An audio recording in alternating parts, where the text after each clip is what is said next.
कुछ लोग मेरे खिलाफ इस बात को लेते हैं कि रेनू भाटिया लिव इन के खिलाफ है। मैं हूं लिव इन के खिलाफ। हरियाणा महिला आयोग की चेयरपर्सन रेनू भाटिया ने लिव इन रिलेशन वालों को खुली चेतावनी दी है और कहा है कि अगर किसी लड़की की जिंदगी बर्बाद की तो उसको छोड़ेंगे नहीं। एक केस का हवाला देते हुए उन्होंने कहा कि एक व्यक्ति 3 महिलाओं के साथ लिव इन में है जिसे बर्दाश्त नहीं किया जाएगा। ये चित्र है सुनील जांगड़ा का। सुनील जांगड़ा हिसार का रहने वाला है। ये आप माइन्यूटली दिखाएं जरूर। और हमारे पास सुनील जांगड़ा की पत्नी की शिकायत आई है कि आप लोग अभी फिर से ले लीजिए।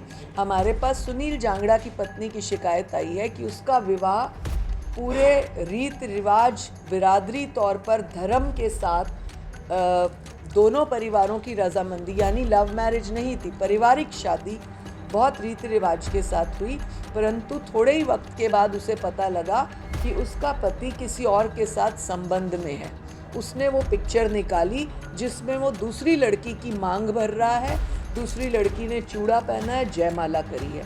अब उस अधिकतर बॉयज़ क्या करते हैं, दूसरी लड़कियां, हर लड़की चाहती है क्योंकि उन्होंने लड़की को एक ना सपना दिखाया होता है कि तू मेरी ज़िंदगी है, मैं तुझसे बहुत प्यार करता हूँ, और वो लड़की उसके झांसे में आ जाती है। हर लड़की चाहती है कि उसका विवाह लहंगा पहन के, चूड़ा पहन के, जयमाला और सिंदूर भर के हो।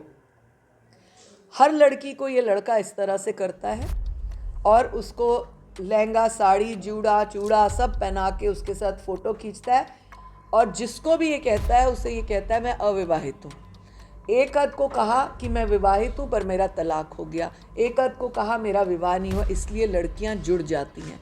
मैं उन लड़कियों को आगाह करना चाहती हूँ, कृपया करके पूरी जानकारी के बाद इस तरह से चूड़ा लहंगा पहने, अदरवाइज़ इसी चूड़े और लहंगे के अंदर आपको जो है अपनी ज़िंदगी बर्बाद करनी पड़ेगी। इस लड़के ने एक साथ 3 लिव इन रिलेशनशिप रखे हैं। जो कानून कहता है, जो अधिकारी कहते हैं, जो जुडिशरी कहती है लिव इन रिलेशनशिप अपनी मर्जी से है।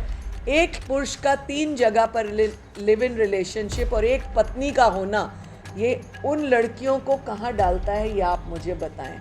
कुछ लोग, मैं मीडिया के माध्यम से खुलेआम कहना चाहती हूँ, कुछ लोग मेरे खिलाफ इस बात को लेते हैं कि रेनू भाटिया लिव इन के खिलाफ है।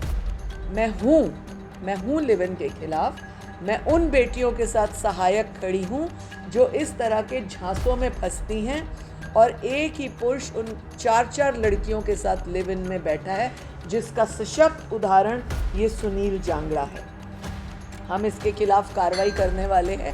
इसी प्रकार का हमारे पास एक और केस आया जिसमें एक लड़के ने विवाह से पूर्व भी किसी लड़की से संबंध बना, उसका अबॉर्शन और रेप करा हुआ है।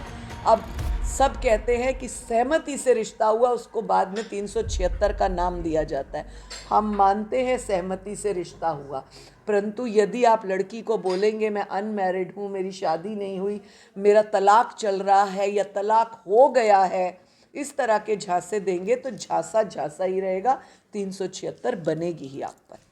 क्योंकि गर्ल्स 8वीं से ही जागरूक हो जाती हैं, उनको पता लग जाता है कि साइबर में ये क्राइम करने से, ऐसा फंसने से ये दिक्कत आएगी। आज मैं आपको एक केस का खुलासा करना चाहती हूँ। एक सवाल और है, जैसे आपने बताया कि पुरुषों की ज़्यादा गलती रहती, क्या आप मानते हैं कि पुरुष ज़्यादा ही इस चीज़ के ज़्यादा जिम्मेदार? ऐसे है कि पुरुषों की और स्त्रियों की बात नहीं है, ये एक ह्यूमन नेचर की बात है। गलती पुरुष भी करते हैं, गलती महिलाएं भी करती हैं, परंतु पुरुषों का नाम कई बार हम ज़्यादा लेते हैं। लेकिन आज के दौर में पुरुष करे या महिला करे, धारा 182 दोनों के लिए है। पुरुष कोई नाजायज़ संबंध बनाए या महिला बनाए, जिसको आजकल एक बहुत ही फैशन के तौर पे देखा जा रहा है, लिव इन रिलेशनशिप, उसमें दोनों की ज़िंदगी बर्बाद है। नॉर्मली जो हम केसेस के दौरान देखते हैं, पुरुष ये सोचते हैं कि हम अपनी पत्नी के अलावा किसी और लड़की से लिव इन कर लेंगे तो किसी को पता नहीं चलेगा। लेकिन जब पता लगता है, चाहे उसकी लिव इन वाली लड़की को पता लगता है, जो ये पुरुष अपना एक जो है अपना स्टाइल बना के रखते हैं कि हम तो अनमैरिड हैं और बाद में पता लगता है वो मैरिड भी है, बच्चे भी हैं, तो हम तो उन बेटियों को शिक्षित करना चाहते हैं जो लिव इन में ऐसे पुरुषों के साथ आती हैं कि आपका जीवन क्या है, अब वो अपनी पत्नी छोड़ेगा या आपको छोड़ेगा। अब ऐसे पुरुषों के खिलाफ हम सख्त कार्रवाई करना चाहते हैं जिसने रैंडम एक टाइम में 2 महिलाओं का जीवन बर्बाद किया, भला ही कोई अपनी मर्जी से लिव इन में आया हो। उसका आपने एंड क्या किया, उसको आपने रिजल्ट क्या दिया। आप कहते हैं कि हम 18 से बड़े हैं, 21 हैं, 25 हैं, 28 हैं, हम मैच्योर हैं, हम सहमति से रिलेशनशिप बना रहे हैं, हम मानते हैं आप सहमति से बना रहे हैं। अरे भाई, उस सहमति के रिलेशन का एंड क्या है, उस लड़की के जीवन का एंड क्या है, उस पत्नी के जीवन का एंड क्या है, इस बात को हमें विचार करना बहुत ज़रूरी है। मोती आपका नाम पढ़कर ही चमक उठा है, मुख्य अतिथि बनकर आज जो हम सभी को मैं अपना प्रणाम करती हूँ। और बच्चे आप देख हवाओं में ही एक प्रेरणा का स्रोत सा जैसे बह रहा है, ये सभी को फीलिंग आ रही है। अभी हम अतिथि आप देख पा रहे हैं, एक बार शब्दों से बाय नेम मैं इनका परिचय आप लोगों को कराना चाहूंगी। तो उससे पहले तालियों के साथ एक बार इनका स्वागत मैं चाहूंगी, आप सभी की तरफ से जोश भरा स्वागत।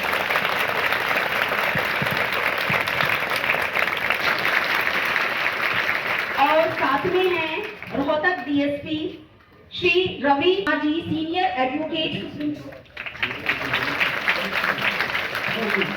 Suri DSP report.